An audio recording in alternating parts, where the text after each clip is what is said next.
আসসালামু আলাইকুম। It's not a Bangladesh bro, it's a Sri Lanka. So আপনার বুঝতে হবে এটা বাংলাদেশের কোনো পিচ না, এটা হচ্ছে শ্রীলঙ্কা পিচ। ওই অনুযায়ী বোলিং করেন। তাসকিন ভাইকে ঠিক এইভাবেই হয়তো বলেছিল আপনার তিশারা পেরেরা। কেন বলবে না? কারণ হচ্ছে বাংলাদেশের যে ধরনের পিচ, এক তো প্রথমত আপনার বিপিএল এ 140 রানই ভাই ফাইটিং স্কোর হয়ে যায়।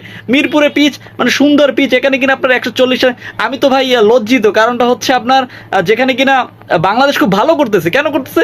100-150 রান করলে ওখানে আপনার জিতা সম্ভব হয়ে যায়, কিন্তু এখানে ভাই 220-30 রান আপনার আইপিএল এ যেমনটা দেখি তেমনটা হচ্ছে এলপিএল এ দেখা হচ্ছে। সো আজকে জাফনা আপনার আজকে যে কলম্বো স্ট্রাইকার যে ম্যাচটি হচ্ছে সেটা হচ্ছে 189 রানের টার্গেট দিচ্ছে এবং 189 রান সুন্দর মতো নিয়ে নিবে, ধৈর্য রাখেন। কারণ এই পিচে 224 রান গতকালকে চেস অলরেডি হয়ে গেছে এবং আপনার তাসকিন আহমেদ প্রথম দুই ওভারে দিছে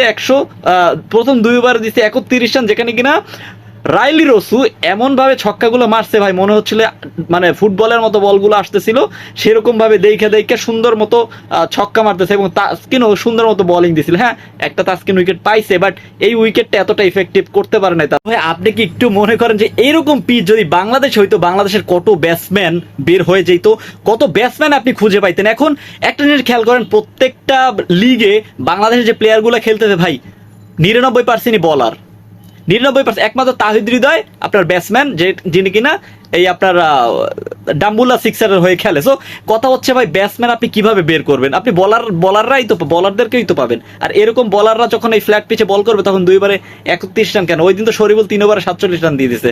সো ব্যাপারটা হচ্ছে আপনি যত ভাই ফ্ল্যাট পিচ দিবেন তত আপনার ব্যাটসম্যান বের হবে, কিন্তু আপনি কি করতেছেন ভাই?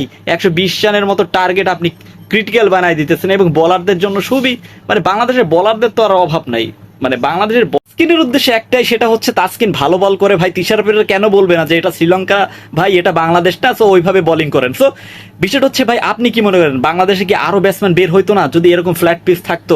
শ্রীলঙ্কার পিচগুলো খুবই ভালো লাগে, একটা ছোট দেশ সেই তুলনায় ওদের প্রফেশনালিজমটা অনেক বেশি, কিন্তু বাংলাদেশের এত বড় একটা দেশ, এত কোটি কোটি দেশ মানুষ থাকে, কিন্তু কি হচ্ছে আমাদের ইমপ্রুভমেন্ট তো হচ্ছেই না, উল্টা আপনার ডিমোশন হচ্ছে। সো একটাই কথাই বললো, ভালো পিচ তৈরি করুন। এবং আপনি কি মনে করেন ভালো পিচ তৈরি করার কি প্রয়োজন আছে? প্লিজ কমেন্ট করে জানাই দেন। হ্যাঁ, ভিডিওটি ভালো লাগে থাকলে চ্যানেল সাবস্ক্রাইব করে পাশে থাকুন। ধন্যবাদ।